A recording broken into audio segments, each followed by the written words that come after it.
Tenía 16 años yo, empieza la profe de educación cívica diciendo, bueno, en el 96 se cumplen 20 años de la última dictadura, vamos a hacer un trabajo práctico sobre todas las dictaduras.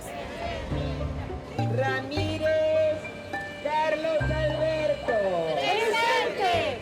Yo llegué a casa ese día y dije, ¿a quién conocemos desaparecido nosotros? Y ahí mis viejos se miraron entre ellos y mi vieja dijo, tu papá fue desaparecido. ¿Qué? En esa época había como 8.000 personas trabajando en Ford.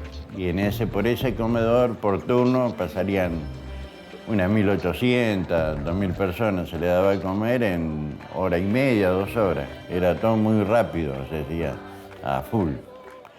Y el primer trabajo que tuve, lógicamente, era ir a la Barolla. Era pagar el derecho de piso, lo nuevo, a la Barolla. Y bueno, así entré al comedor de Ford. Me acuerdo que entré cerca de un invierno, y tenía 17 años. Y empieza a contar. Y todos los años cuenta algo más. Un poquito. Y bueno, y desde ese entonces estamos recorriendo esta historia.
Esta es la parte que entraba. No, esta es la parte que sale el obrero. Claro. Y allá está. Donde nosotros nos llevaron. En Ford, en el comedor de Ford, no se ganaba tan bien, era un sueldo básico. Nos juntamos un grupito de muchachos y nos afiliamos al sindicato Alesmata y nos pusimos de acuerdo de ir todos juntos para que no nos echen. Y una vez que fuimos delegados, pasamos a reclamar los salarios, la equiparación de salarios con la planta, con la empresa Ford. Entonces, a partir de ahí empezamos a ganar el 100% más de sueldo.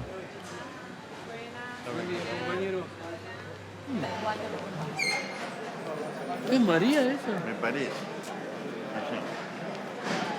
A ver si conocemos a alguien acá.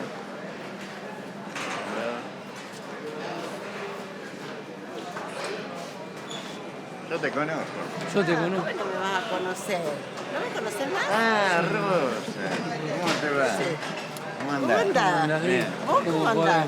Yo tengo cáncer. ¿Qué va a hacer? Oh. Bueno. ¿Qué tal? Hola, ¿cómo estás? ¿Todo bien? Bien. Encontré una compañera, Una de, compañera. de esa época. Que era ella, Era compañera, cajera. Y sigue cajera. siendo cajera. Es una compañera. Sí. ¿Sabes qué? Qué alegría. Esta compañera se llama Rosa.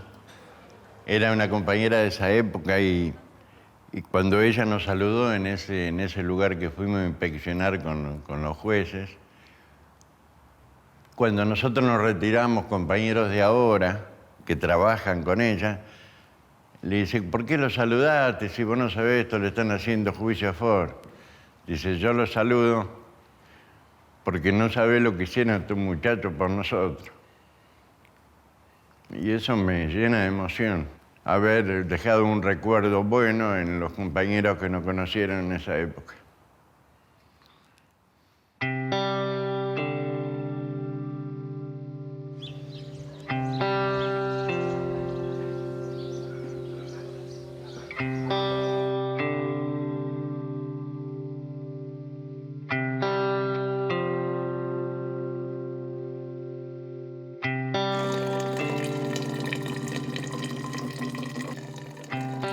Y bueno, me enamoré del pelo de ella. Me enamoré del pelo, tenía un pelo hermoso, mirá. Acá está la foto. Mirá lo que es. Ah, qué hermoso pelo. Es lo que me enamoraba. Pero ¿y entonces por qué seguís conmigo ahora si ya no tengo más pelo largo? Por mis hijas. Mira. Pero esta morocha me tiene loco. Ah, no sé. ¿Viste? Algo debe haber. En ese entonces éramos jovencitos y recién empezábamos a la lucha de la vida, a criar las dos nenas que teníamos. Y esa fue siempre la lucha mía. Y no teníamos nada. Una quincena era para pagar el terreno y casilla. Y otra quincena era para pagar lo que íbamos comprando para nuestra casa. Señor, ¿usted ha sido víctima aquí en estos hechos que se están juzgando o en alguno de los hechos? Sí, señor, Sí. Yo trabajaba en Ford. ¿Cuándo había ingresado? ¿Cuándo ingresó a Ford? Yo ingresé el 16 de mayo de 1974. Yo era trabajar y trabajar. Yo estaba a turno mañana y yo le decía a mi capataz, Turco, buscame hora, ¿Por qué crees, Ricardo, que te buscaban a vos? Y yo pienso de que un día fuimos a una manifestación, en ese entonces estábamos reclamando mejora salarial, mejora de, digamos, de hora social, y estábamos peleando por las 100 horas, que se consiguió las 100 horas. Ahora los compañeros nuestros de Ford se van de vacaciones y antes de ir de vacaciones están cobrando 100 horas que la habíamos peleado conjuntamente con todo lo delegado, ¿sí? Y de la comisión interna.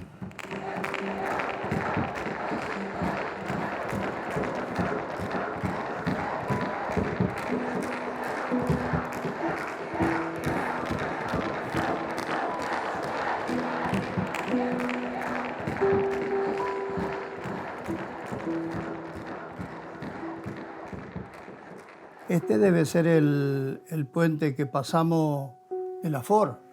Cuando salíamos, porque, por ejemplo, salíamos de la puerta 2 y veníamos costeando el tejido de la Ford hasta la puerta 1. De ahí girábamos, bajábamos por bajo del puente, pasábamos y subíamos a la Panamericana. Mirá, imagínate acá, lo que vos ves, eran 7.000 obreros que había en Ford. Cuando yo bajo, me agarra y Pedrito me dice, tomá, negrito, y me dio la bandera argentina. Yo voy de Tigre hasta Saavedra, voy flameándola así. Pasé todo Vicente López, Olivo, todo. Y después de lo que me sucedió, Pedro Troiani se sentía como que era el culpable, que por darme la bandera a mí, que yo la flameé de Tigre hasta Saavedra, él era el culpable. Y siempre yo le dije a Pedrito, no te sientas culpable, papá, no te sientas culpable. Me tocó y bueno, como te tocó a vos y nos tocó a todos los 24 compañeros que éramos de Ford. Eran 7.000 obreros que había en Ford. Yo, corajudo, así, pasé todo Vicente López, Olivo, todo. El proceso represivo en Ford tiene lugar en el marco de un enorme activismo sindical y obrero. La planta está ubicada en el cordón industrial de Zona Norte, que fue un núcleo impresionante de movilización y de disputa entre el 73 y el 76.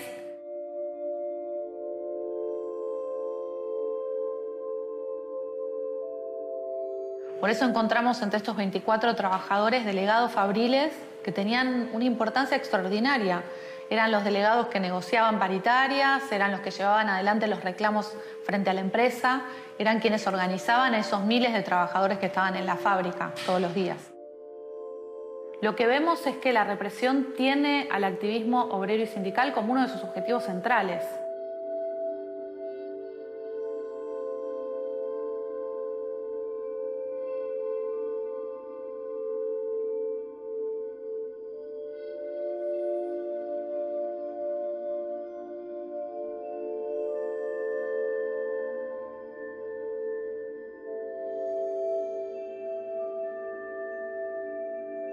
Dos y 10 de la tarde aproximadamente me vinieron a buscar.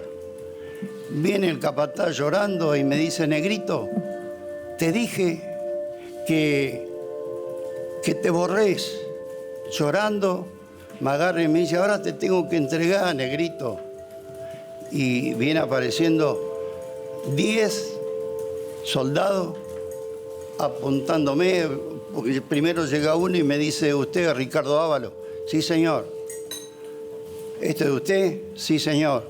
Bueno, a partir de este momento usted queda detenido. Perdón, Ricardo, cuando dice esto de usted, ¿qué estaba señalando? Cuando el soldado dice esto de usted, recién dijiste. La foto. ¿Qué la foto? De ingreso mía.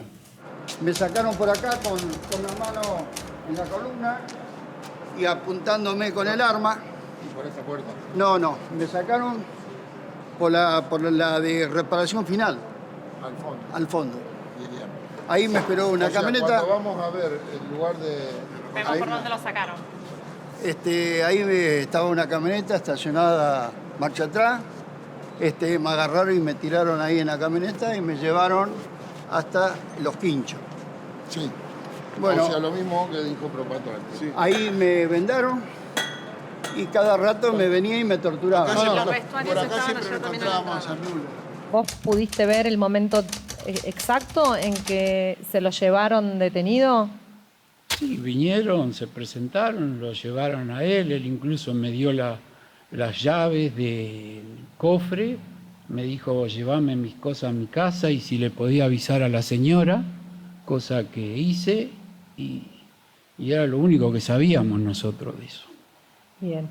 ¿Recordás el momento en que ese mismo día de la detención de Ricardo Ábalos, finalmente te comunicaste con la familia, con la esposa? Yo fui hasta la casa, le avisé a la esposa, le entregué la llave, le comenté a mis compañeros después que tenía 2 nenas chiquitas y juntaban plata a veces en alguna oportunidad que se cobraba y se la llevaban.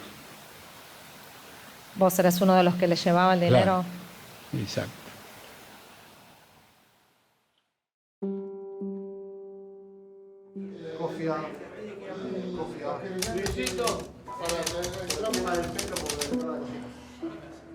Bueno, nosotros estamos en otro sector, en el sector pastelería, que ahora vamos a ingresar y le voy a explicar dónde estábamos. De ahí nos retiran a nosotros.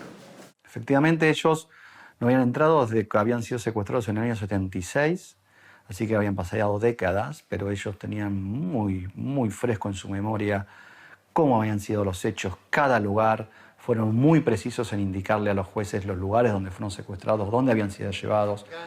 Estábamos comiendo empanadas, me acuerdo. Ese día eran las 7, más o menos a las 7 de la tarde. Estaba el servicio empezando, el servicio de comedor que se comía a esa hora, más o menos comenzaba el servicio. Bueno, de acá alguien nos grita alguien que estaba, algún pibe, un compañero nuestro. Yo tenía 20 años. Éramos, bueno, nos grita: Jorge, Luis, te buscan. Digo: ¿qué? No sé. Dice: vení que te buscan. Y nos fuimos los dos. Salimos afuera. ¿Dónde están? Ahí afuera están los muchachos. Salimos a la puerta. ¿Salieron por aquella puerta o por esta puerta? Por aquella puerta. Por donde entrábamos. Ahí. Bueno, ahí salimos y ahí, bueno, dice, estaban de civil, 2. Y dice: no, están detenidos ustedes. ¿Cómo estamos detenidos? Y lo empujamos. Entonces después aparecen 2 con armas y ya con uniforme. Bueno, y ahí nos sacan y nosotros no hicimos ninguna resistencia más. Nos tiran dentro de un Falcon. que había ahí, esperándolo en la calle. El trayecto del... En la calle. ¿Usted puede recordar para salir para allá? Para Sí, allá? sí. Recuerdo por dónde fue. ¿Para dónde? Nos hicieron dar toda una vuelta por adentro de Ford, por ahí calles internas que giramos así, todo. Pasamos por entre los... no sé por dónde, por cerca de Estampado, por ahí. Más o menos lo dejaron. Y nos llevaron a los quinchos. Al quincho. Eso es importante. Fueron fundamentales las inspecciones oculares en este sentido y también fueron muy importantes para los trabajadores porque fueron de alguna manera reparatorias, ¿no? La posibilidad de entrar empoderados con el respaldo de la justicia a aquel lugar donde un día fueron secuestrados y les cambió la vida para siempre.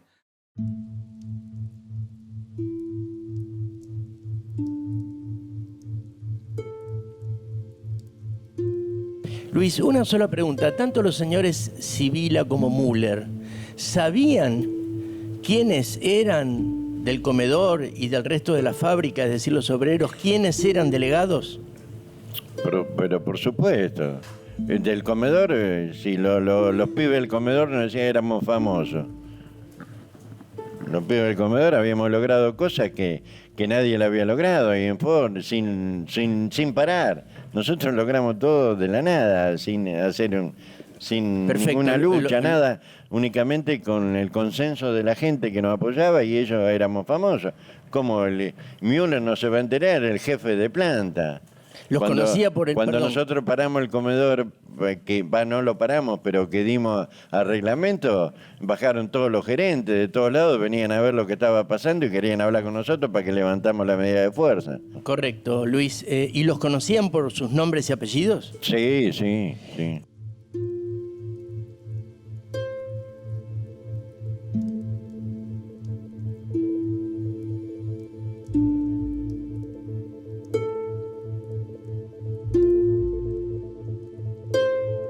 Acá este dibujo lo hice a partir del testimonio tuyo, la audiencia, cuando contás que hicieron una medida de fuerza muy importante en el comedor, que tenía que ver con una reacción por un despido de 25 trabajadores del comedor, ¿no?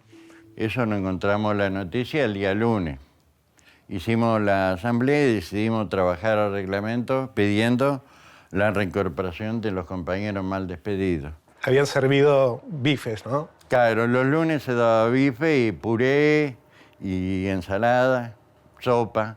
Eso era el menú de los lunes. Los lunes siempre se daba bife. ¿Y cuántos trabajadores habrán? Y esa cola habrá tenido no sé, tenía 300 metros. No sé, los 700 obreros que largaron en ese momento la línea estaban haciendo cola. Tardaron, que generalmente comían en 20 minutos, tardaron 2 horas y media, 3. Entonces quiere decir que había 3 horas de que la planta no producía porque nosotros no le dábamos la comida con rapidez. De tener que dibujarte a vos, ¿dónde tendría que ponerte? Y yo intercambiaba acá atrás del mostrador, iba a la cocina, iba por la fila de los obreros explicándole que no era un problema con ellos, que se tranquilicen, que iban a comer, que no se hagan problemas. Entonces te voy a dibujar acá. Claro, yo hablaba con ellos, a los primeros, y después iba a ver cómo andaba la cocina, estaba continuamente en actividad, supervisando, vamos a poner, a pesar que era delegado, todo el desarrollo del conflicto que habíamos hecho. ¿Y Jorge, Costanzo? También lo mismo. En la misma. Sí. ¿Y entre ustedes cómo lo vivieron ese momento? Y para nosotros un gran triunfo porque éramos un grupo muy unido. Los del comedor éramos una familia. Y la prueba está que a las 5 de la tarde nos juntamos con los gerentes y decidimos, con ellos firmamos un acta que iban a entrar los 25 trabajadores a trabajar. Y así se firmó el acta y así se cumplió. Eso fue por la unión de los grupos, del grupo que había. Es muy importante la unión de los obreros, todos que tiren para el mismo lado. Porque si no, toda medida de fuerza pierde valor. O sea, no tiene fuerza. Claro. Y nosotros nos sentíamos con una fuerza terrible por el apoyo que teníamos en la gente. Y nos dimos cuenta que ahí que teníamos la llave de Ford, porque si paraba el comedor, paraba Ford.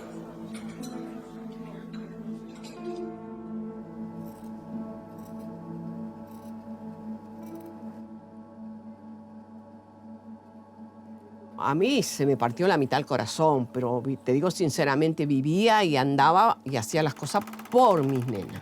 Eran chicas. Mis padres me pudieron tener ahí a las nenas, cuidarlo. Mi mamá mayor tenía 4 años y la otra tenía 1 año y medio. Y yo trabajaba ahí en Terrabuzzi. De las 6 a las 2 de la tarde en Terrabuzzi. Salía a las 2 de la tarde y me iba al negocio en Capital. Pero tenía mis horarios que me iba a las 2, llegaba a las 4 allá y volvía a las 7 de la tarde, 6:30, 7 de la tarde, volvía del negocio. Y me ponía a coser a la noche un rato. Y así fue mi vida el año que él estuvo detenido.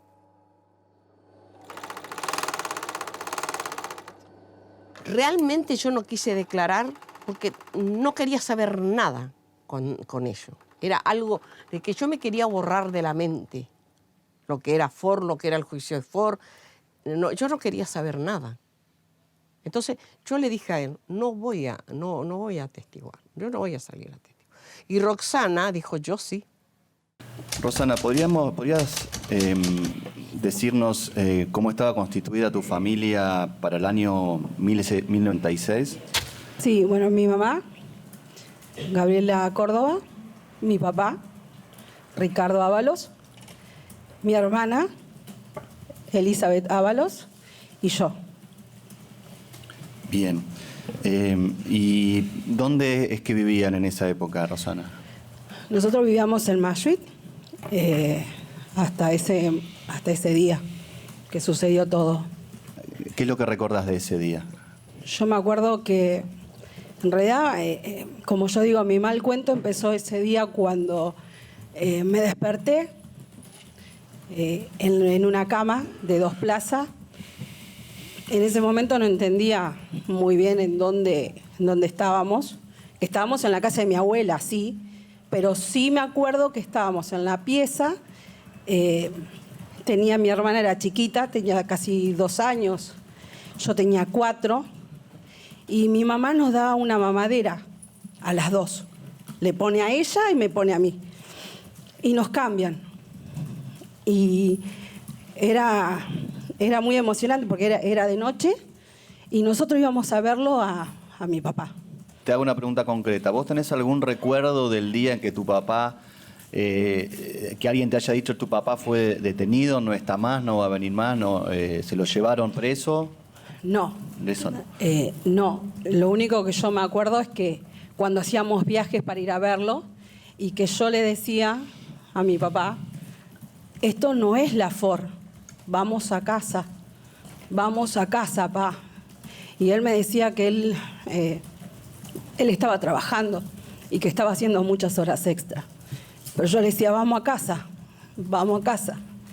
Pero yo tan solo tenía 4 años, es decir, no entendía mucho.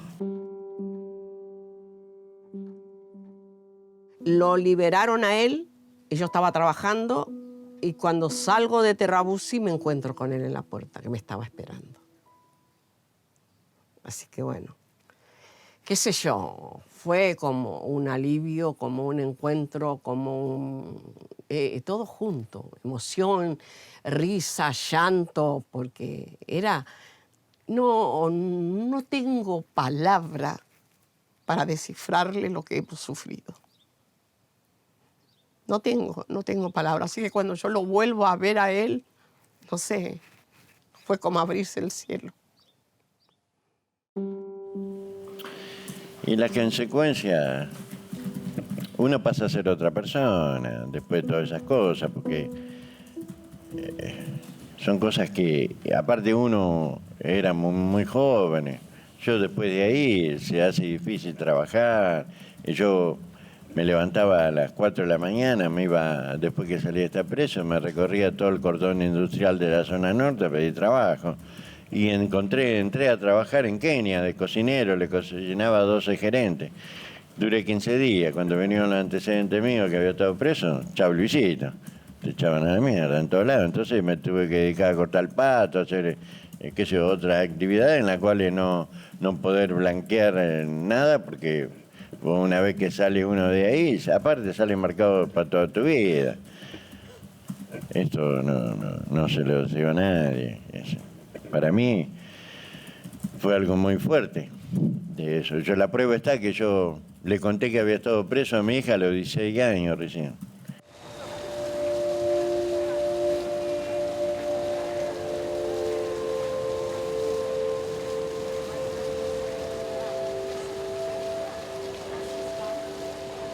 De alguna forma, creo que a pesar de que mi viejo no habló de esto, como que se fue transmitiendo. Yo me hice delegada en el hospital, qué sé yo. Fue una enseñanza la lucha. Sí. Fue una enseñanza. Las jubilaciones, el maltrato, las muertes a los que ustedes cruzaron los terrenos, los que ustedes llegaron a Estados Unidos, todo eso afecta a la salud humana.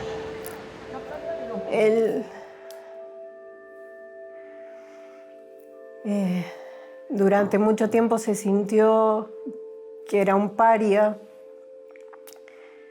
y con esta sentencia la justicia lo reivindicó a él y a sus compañeros. Prigione Armando Ángel. Prigione Juan Héctor.